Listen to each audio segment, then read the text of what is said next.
Welcome to the Cool Lifting Podcast. On today's episode, we'll be talking about grip, and particularly with the grip width across all three lifts. Yes. And I forgot to introduce our names. So my name's Theo, and this is your other host, Eric. You guys already know that. Yeah, right. All right. Yeah, we're going to talk a little bit about the grip width and how it can affect the squat, the bench, and the deadlift. And normally on squat, it determines whether we're going to be tight, too tight, overly tight, or just there's no tightness at all going on, no shelf going on if we're too wide. On bench, usually everyone is benching with their ring on, with their pointer finger on the ring in some sort of sense. And then with deadlift, no one really does a wide grip because that is too much wrong. So it's more so, are we going to do an appropriate grip, or are we going to do a slightly more narrow grip, but then we're on the smooth? A little different. Mm-hmm. And I also just wanted to preface saying why I think this is an important topic is because most issues happen during the initial setup with the lifting. And, you know, like if you have like a weird bar path thing or you're losing positioning, it usually starts from when you actually set up. So your grip width actually determines a lot of that, especially with the squat, because it can make you like overly tight, or, you know, if your grip's too wide, you can be a little bit too loose, or it could force you into a weird position. So I do think this is pretty important. In a way, all of these grips kind of affect how we go in the middle of the lift. So on squat, the middle part of the lift is when we get in the hole. And if we have an overly tight grip, or if we have an overly tight grip, we could just be so tight where we're in this crazy position in the hole and we try and get out of the hole and nothing happens. But then if we have a super far out grip, we can get in the hole and then there's just no tightness at all where nothing happens. We can't even get out of the hole. For bench, it's the same thing. When the bar goes to touch our chest, maybe we also bottom out in that position just because this grip is too wide or because this grip is too far on the end of the extreme spectrum. And then for deadlift, if this grip is all weird, then we lose it in the middle. So like halfway up, we just drop it or something. And we just, it could be a positioning thing. It could just be because this grip is not set correctly. Granted, that's a little different than the grip width, but it still ties in with the grip and with this lift just dying out. Yeah. Okay, so I think that was a pretty good overview, but I think we can start getting a little bit more into the nitty gritty with squat. So yeah, for squat, if it's too close of a grip, then we can get in a super awkward forced position. And even something like that takes a ton of mobility to have the closest grip possible. And I've seen some people where they try and get the closest grip possible, and then they either die out at like right out of the hole, or they are starting to go out of the hole, but the position they're now in is like maybe they're using a lot of their back, or maybe they get very folded over just because we can't do anything with this torso. We can't do any sort of forward lean or getting back in a regular position if we do this tight as possible grip. And now I'm so tight, I'm so rigid, nothing can move me out of this position. And because of that, bam, it's just a 0 to 100 real quick.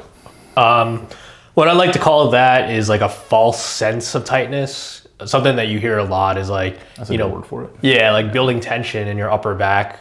So then some people will instinctually just bring their grip in because they're going to feel their upper back tighten. But like you said, one of the biggest issues is it can force your torso into extension if you're just not that mobile. So like your ribs will come up, and a big thing with squat is making sure your ribs are down in a low bar position.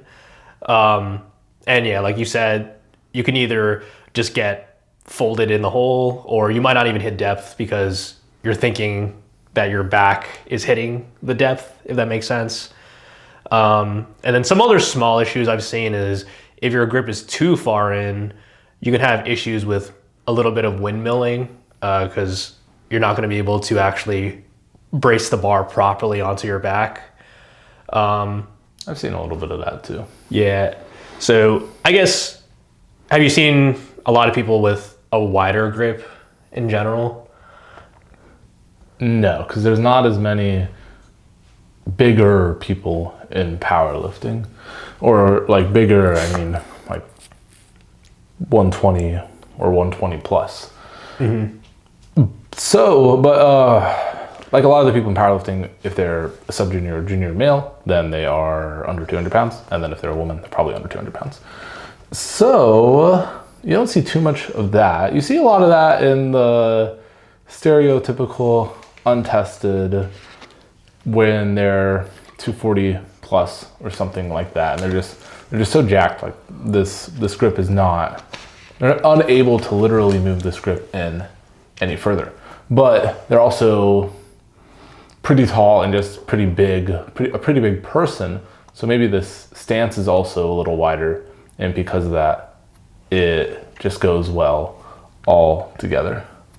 But if we have too wide of a grip, and then there's none of this squeezing the shoulder blades, none of this retraction going on, we might not even get a real shelf on this squat. And then that can make it to where the squat is just not as good as it could be. I don't even think there's really like a dying out portion in that end. It's more so the squat just doesn't look tight at all, and it just kind of sucks. Yeah, like it just feels heavy. I've seen the bar roll a little bit if people have not enough shelf being made. So yeah, I've seen the bar. It's not even, well, it can roll, but sometimes if there's not enough shelf being made, it can get pushed up to where it rolls up, and then it folds them over a little bit, and then they have to fight that, and they're using a little more back on the squat rather than using the legs the whole way through, or just being able to go up and down. It's like they go down and then they go up, and then they get folded over just a tiny bit, and they're still going up, and it's not enough to actually fold them over, but it's enough to have some sort of inefficiency that we don't really want. Yeah. Low-key, spotting someone like that is really scary. I've seen that happen a couple times, and you're like, if you're the back spotter, it's almost like you have to catch them like this underneath them. This is a side note, but whenever I back spot, I don't really see it as, I don't like to catch anyone. I let the sides. The real side spotters do it, and I see the back spotting job as more so helping, making sure we're walking in evenly. Because something like that is much harder to see from a side spotting perspective. So I don't even see the point in catching too much. Yeah. That's a good point. All right. Okay, so another thing, with this squat that I was saying earlier is we can base the grip off of the stance. And the stance is like how I like to do it with an athlete is it's kind of like, hey, what stance do you feel strongest in?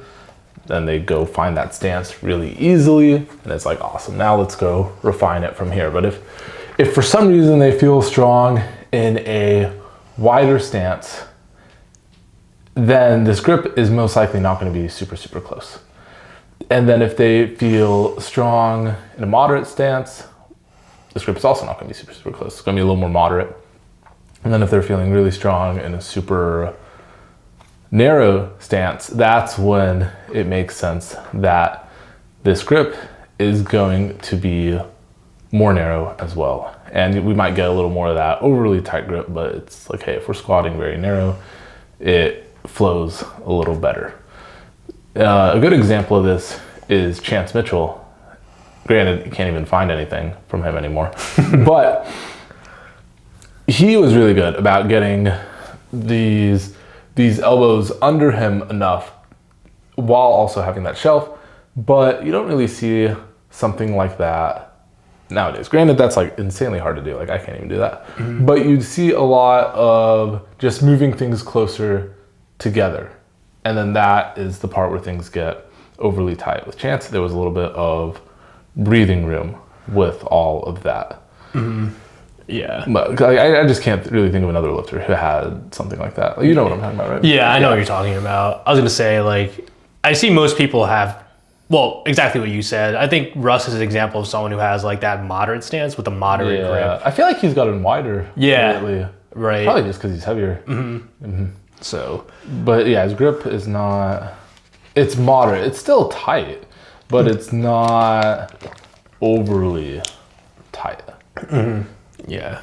I can think of like a few examples of just people in Houston, but I don't want to name drop anyone. Yeah. And I'm not even saying they're doing anything bad. It's just like you can see the difference between the moderate, like a normally tight grip and then an absurdly tight. Yeah. Right. Okay. Oh yeah, I was gonna say, I think with the super narrow, you definitely see that very often in female lifters who on average have a more narrow stance, but most of their grips are very close to their body. Yeah. So, or maybe, like, granted, this one you need to kind of see a video for, but luckily they have video on Spotify. Yeah. So maybe it's a narrow grip like this, but then their hand placement's a little wider, but overall still pretty tight, rather than something elbows wide, arms wide. If only we still had an Alico bar to show it off. Yeah. But like something like this is a lot different than something like this. Like I can't even really. This isn't even a good example because I can't do it. Like, But anyway, back to the audio. Yeah. And there is like I've had a few athletes where it's something like this grip is a little too wide, and now there's not really a shelf being created. But it's not like their stance is overly wide or anything. Their stance is appropriate, but now this grip is too wide. And what are some ways that are good to just get them to where this grip can start to feel natural again? Because usually, like, the response, if I'm like, hey, let's get closer, they're like, oh, I can't get closer. Yeah. Like it hurts, or it's too weird, or it's like just not happening. Yeah. I think this kind of segues into our next part, which is exactly what you're saying. Let's say someone has more of that narrow to moderate stance, but their grip's super wide. They're maybe a little bit newer to low bar. And when you ask them to bring their grip in, they're like, I can't do that, coach. I think it's time to start working on mobility. So this can be a variety of things, but the biggest one is just shoulder mobility, and then also in your lats. And usually, like, the biggest thing that I see if I want someone to bring their grip in and they're struggling with it is if their elbows are flaring out. If elbows are flaring out, that's pretty bad. Yeah. That's something that's like, this whole grip thing is very subjective, and it's very like nothing's really, bad. It's more about what is good for you. But if the elbows are flaring out, that can really get you folded over. That can really show that there's no actual tightness. See, even if we have an overly tight grip, at least there's still tightness. Even if we have a grip that is a little bit too wide, but it's like not too crazy, there's still some sort of general tightness with that. But if the elbows are flared out, and if we're like, if you look at the video again, if we're about to squat, but then we're walking it out, and now we get chicken winged out already before we go down, like, this position is way different than this position. Right. But this can, it's more so just the whole, I keep saying flow, but the whole flow of everything gets really thrown off, and it's more so we're more likely to run into a sticking point, or we're more likely to not use our legs as much. Yeah. The whole sticking point thing is more so, if there's a sticking point happening, it's like, hey, we have a huge inefficiency somewhere that we need to fix so we can get the sticking point no longer happening. Right. Okay. I think a lot of just like general shoulder mobility, like something basic, Yeah. is a good step in the right direction. Yeah, right. Rather than some super fancy drill right off the bat, and then trying to get the shoulders, or not the shoulders, the elbows a little under us, and trying to have a little bit of retraction. Yeah. And, you know, if you ever looked up like a how to low bar squat video, they probably have some decent drills on there too. Or like just mobility routines with like a PVC pipe or something. But even in high bar is just easier to get that position. It's easier to get the elbows right under us. You're not going to see someone high bar squatting who's also got their elbows flaring out like crazy, chicken winged out, because something like that just isn't, like, high bar is so easy to get this tightness.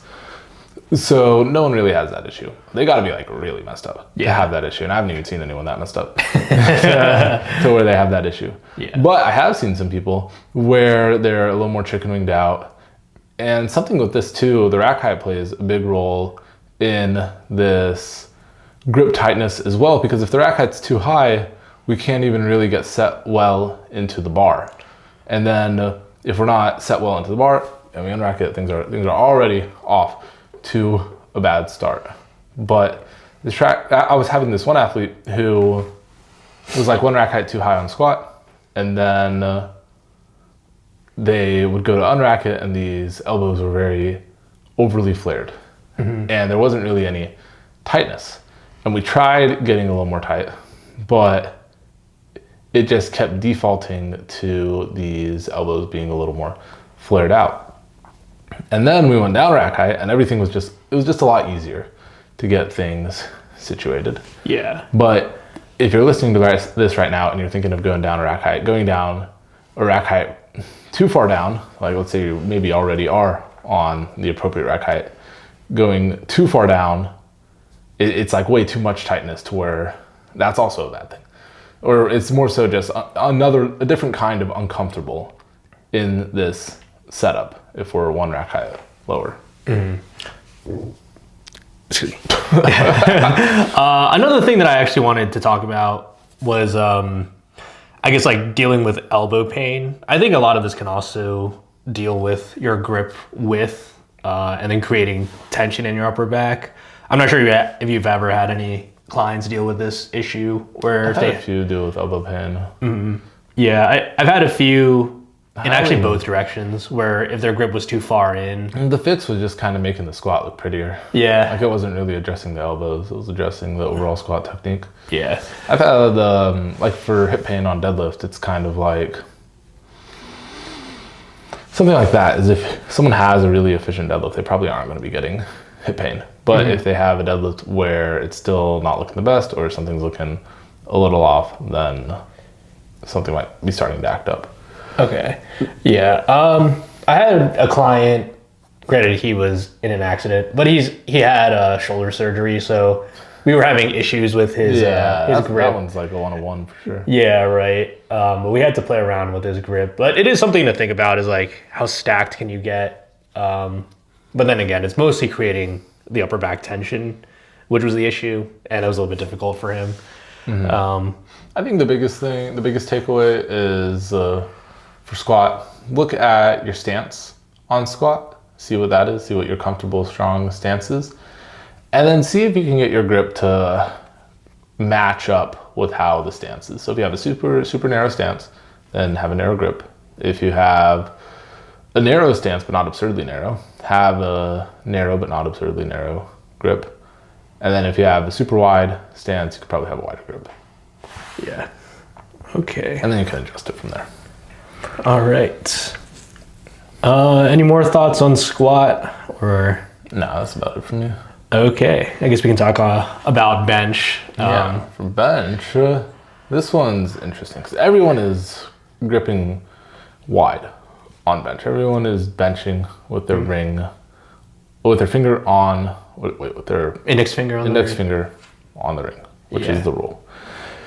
You don't really see anyone else not benching that way. And if they're not benching that way, it's probably because they are working their way out. eventually they're planning on eventually working their way out, because I got a few people who we don't really bench that way yet, but we're either trying to get things honed in with this narrower grip, and then the plan is to eventually go to this index on the ring. But when we're setting up, a wider grip usually requires more mobility. I don't even think mobility is like the most appropriate word in this case, but it requires a much better setup. It requires a much better arch. It requires us to keep all of that very, very well. But if we have a close grip, it's a lot easier to stay stacked. It's a lot easier to get this shoulder depression, or the shoulders coming down, going when we have a closer grip. But then we have the con of, hey, we have a really close grip and this ROM is longer than we want. Is this really what we want in the long term to maximize our bench? Yeah, I was gonna say, pretty much to build on what you're saying, you'll generally see people with a closer grip require less internal rotation and then wrist extension. So when you like cock your wrist back, but then you also probably see more of those people with a closer grip either building out, like trying to work their way to the index finger, or they're just almost honestly like heaving the bar up, which I guess isn't really a thing anymore, or just like more of the brute force type of approach. And if you're trying to brute force the bench, like you're not really going to be trying to, you know, do all these cues of like keeping your elbows flared and like staying stacked. Might be just like just drive off the chest really hard. Yeah, there's definitely a difference between having a wide grip, which is the index finger on the ring, and then there's the wider grip where there's a little more wrist bending, there's a little more internal rotation on top of this wide grip already. And with that, I'm trying to transition some people away from the IR and more so just cocking the wrist back appropriately, because maybe this grip is getting too wide, maybe things are getting too funky, and it's something that kind of feels good, but then top end maybe it's just a little bit more finicky. Yeah. So the top end isn't happening anymore. We need this top end to happen. I'll say that's what I see a lot. Because a lot of people will see really high arch benchers do this, and then they might have like a pretty long range of motion. But it's part of having a high arch. Which is why they can right. So the more extreme ends, like you'll generally see, right? So like if you have more range of motion, you'll probably have a closer grip. Even if your grip is the max width, because your range of motion is longer, you're probably going to be in less wrist extension and internal rotation. And that's because when you bring the bar down, you're almost going to be forcing your wrist into more extension anyway. So it might be very uncomfortable to do that. Whereas if you have a wider grip with, you know, all of the fancy things that powerlifters are doing with the higher arch, you're going to be able to get away with it because those sticking points that you're having won't be as apparent. So this bench conversation, instead of it even being a conversation about having a narrow grip on bench or a wide grip, we're more so having a conversation of having a wide grip or a slightly wider grip with the internal rotation. Yeah, right. Because that's like how people bench. Yeah, I was gonna say, I think I've seen like 95, like maybe more, like 98% of people with max width grip, and then like the 2% have the middle finger. Everyone has max grip in some sort of way. Right. And then if they don't, it's probably because their upper body, they're having a really hard time getting their upper body set, and now they're going a little closer, but that feels a lot easier to have things be in position. I've had a couple athletes where they're benching and it just straight up looks too wide. They're not even doing all the extra stuff. They just have their index ring on, or the index finger on the ring. I keep saying index ring, but they have their index finger on the ring, and it's just wide. There's not really a setup going on, and it looks uncomfortable. And the answer to those people is like, hey, let's go a little bit closer in. Let's really hone in on this setup and on this upper back positioning on the bench with this neck pressure. And then after a block or so, after we build up these good habits, let's try and keep all of that set up while we're also going back to this finger out on the bench, or like going a little wider on the bench. And we talked a little bit about this before, but sometimes this can be equipment dependent. It's going to be a little bit harder to learn like the max width with the IR and the extension at a commercial gym. Yeah. Just because you might not be able to hold that position as well. Yeah, the preset rack heights also in a way do determine how wide we can even go, because like there have been times I've had to train at a commercial gym. The rack heights are a certain way they are, and I have to go a finger or two in just so I'm able to unrack it. Because otherwise, like there's not a rack height for my regular finger on the ring, even if I do try and make some adjustments. And then the rack height that's lower than the one with the narrow grip is just way too low. Yeah, right. And like side note, there's someone in our gym who's already on rack height 1, so I can't even imagine what it would be like for them to try to do it at a commercial gym. Well, maybe they could get away with the super, super low. Yeah. Oh, the bottom one? Yeah. The absurdly low rack height. Okay. Yeah, rack height 1 is interesting because it makes you think, like, what if there was a rack height 0? But they don't even have the opportunity to try that. So in a way, they are still restricted to some sort of rack height, which is rack height 1. Maybe they would like a rack height 0 better, but that doesn't exist. Snooze, you lose. Okay, anything else for bench? I think for bench, the main thing is we need more space, more mobility. I don't even like using the word mobility, but we really need to get this setup looking good if we're going to start to creep up on going wider and wider. Yeah, that's a good way to put it. Like it's even more important. Yeah, like bench fundamentals and understanding what you want out of the bench. We talked a little bit about this before, like the wider foot position or the closer foot, and understanding what type of leg drive you want and creating your arch is going to matter a lot more first. Because, if you have the wider stance or what we mentioned before, and you're able to create a slightly higher arch, that even though it might only be like an inch, that might actually be the difference between how much wrist extension you have, just because it's a little bit more range of motion that you're dealing with. But I digress. So, anything else? What is your grip again on bench? I do max width. Yeah, you do max. Yeah. Everyone does max.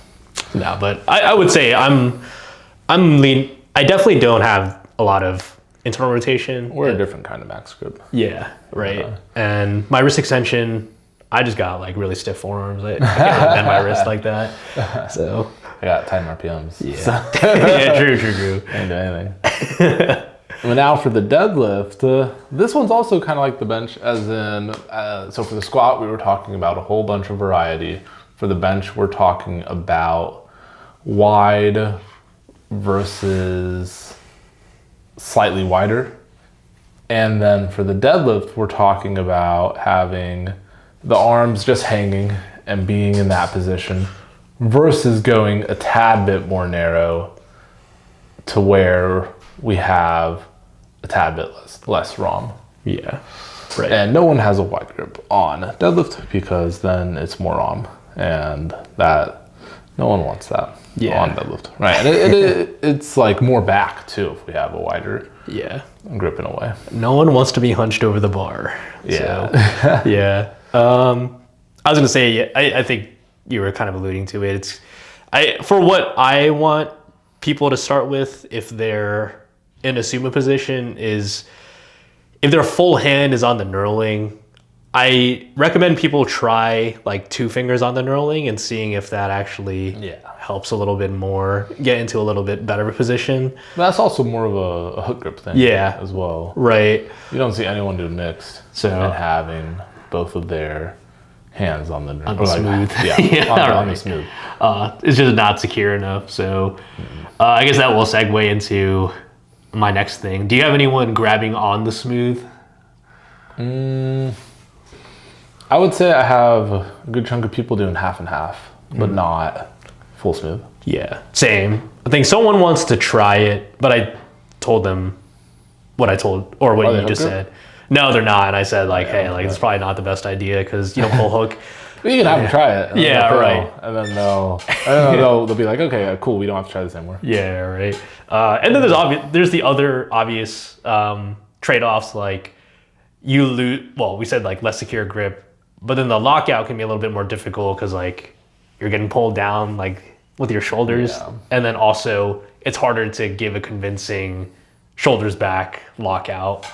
So it might not be worth it, but I've seen more higher level lifters doing this, like mostly Perkins and Borenstein, but wait, Perkins does mixed, right? Yeah, I think he does mix, but okay, there we go. We got an example of right of that. Mm-hmm.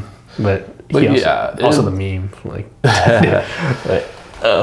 with hook grip, you can see some people being able to get a little more upright because of it, but it's kind of like a lot of other things have to go together well. And then this is the cherry on top. It's not so much the other way around. Yeah, for sure.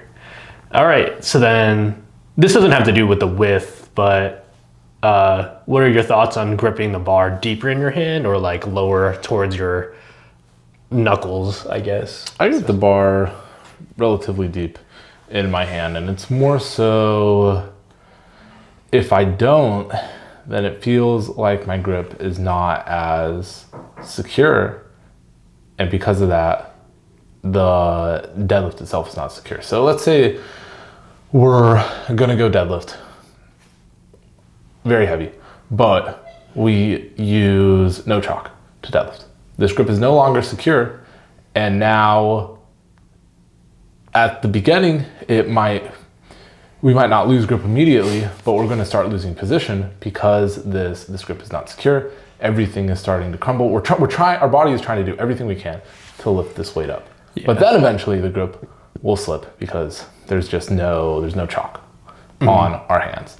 And it's kind of like that if an athlete has a grip that is too low. And some people can get away with it. Some people cannot. And it's more so just like some stuff is as simple as, does this look good? Hey, it doesn't look that bad. Let's keep rolling with it.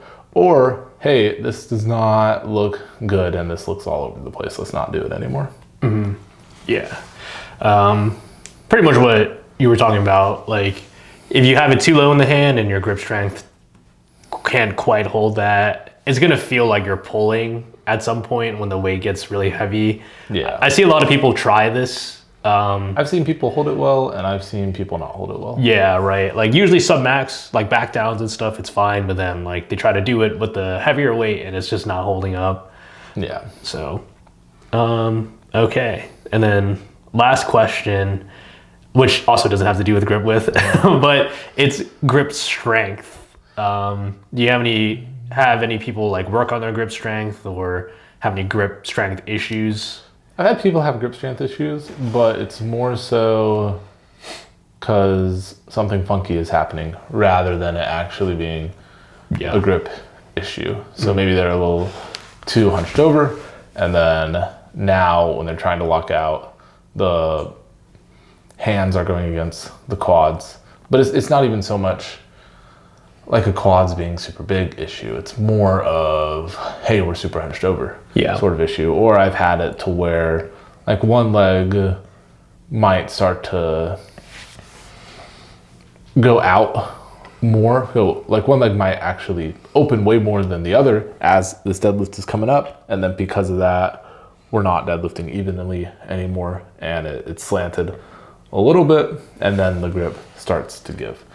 But those things are not necessarily grip strength issues. I don't know if I've ever had anyone with like a true, my grip is not strong enough to hold this. Or I've seen like, hey, this was just heavy and my grip slipped because it was heavy, because it was like really heavy. It's like, okay, that's a little different. Yeah, right. Where I guess where you left off, if someone's going for like a new 1RM and it does way more than anything they pulled, like their grip just hasn't really felt that type of weight. So that kind of makes sense. But yeah, even with grip strength training, like when someone does something like, well, there is always a time and a place for things, so I don't want to completely dismiss this. But when someone does something like heavy holds with a bar, you can see them like loading up.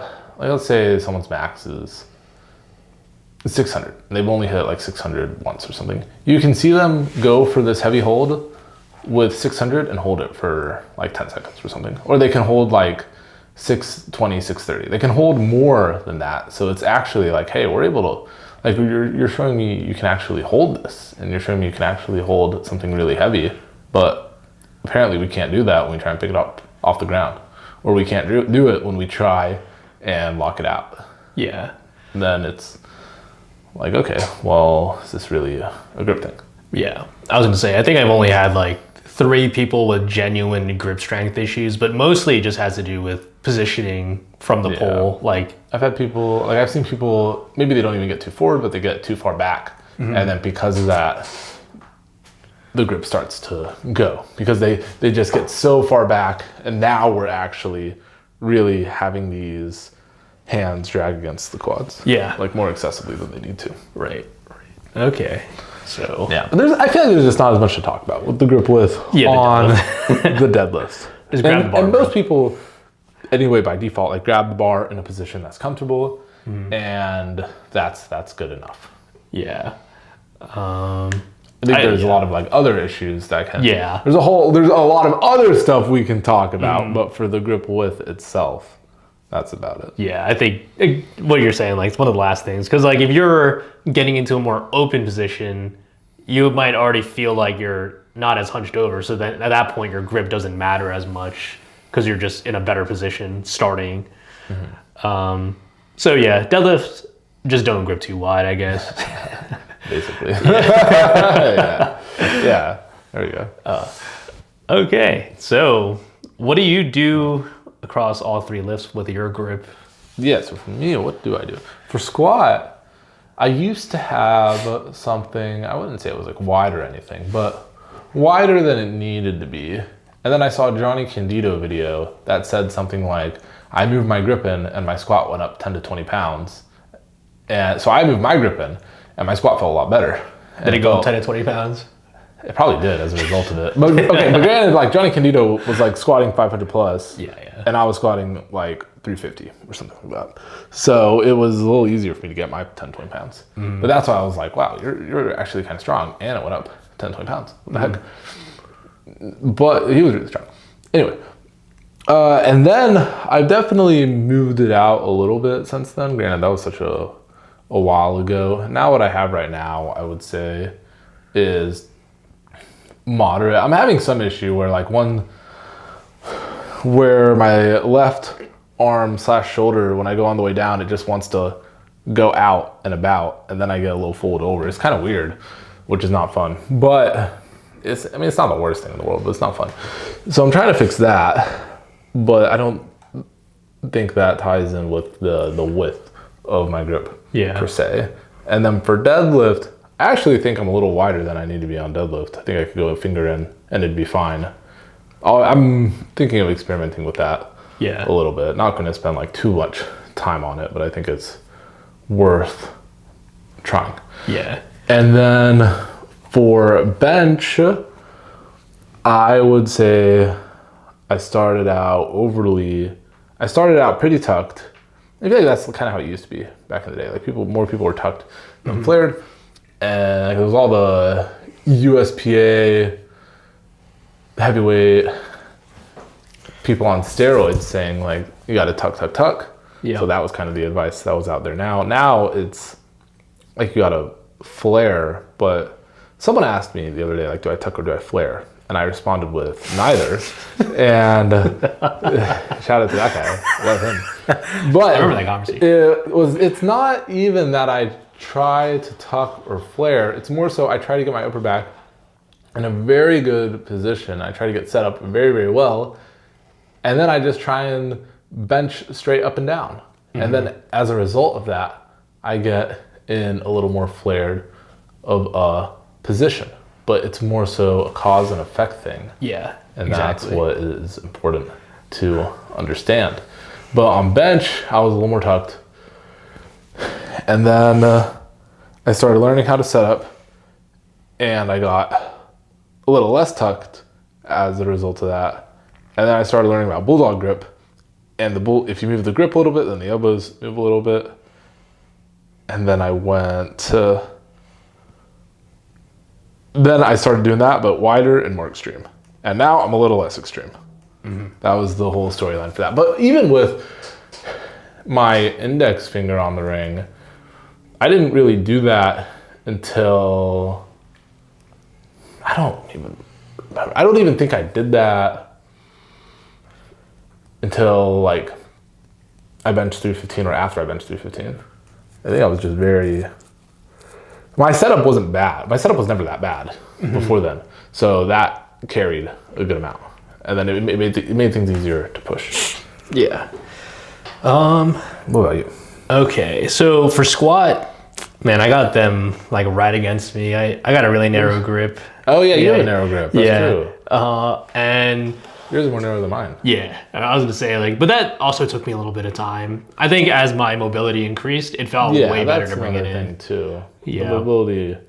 Like if we're squatting with a super wide grip for a year, and then it's trying to go super tight in a day is going to take a long time. But if we get something moderate, we get very used to it, then maybe we can do a little bit more if that's the right play. Yeah, right. And I guess it also played a role with my stance width, because as I brought it in, I also felt more natural to bring my grip into, and that was something I did like a couple of years ago. And then even with a slightly wider squat stance, which is already still really narrow for most people, I just kept the grip pretty much the same.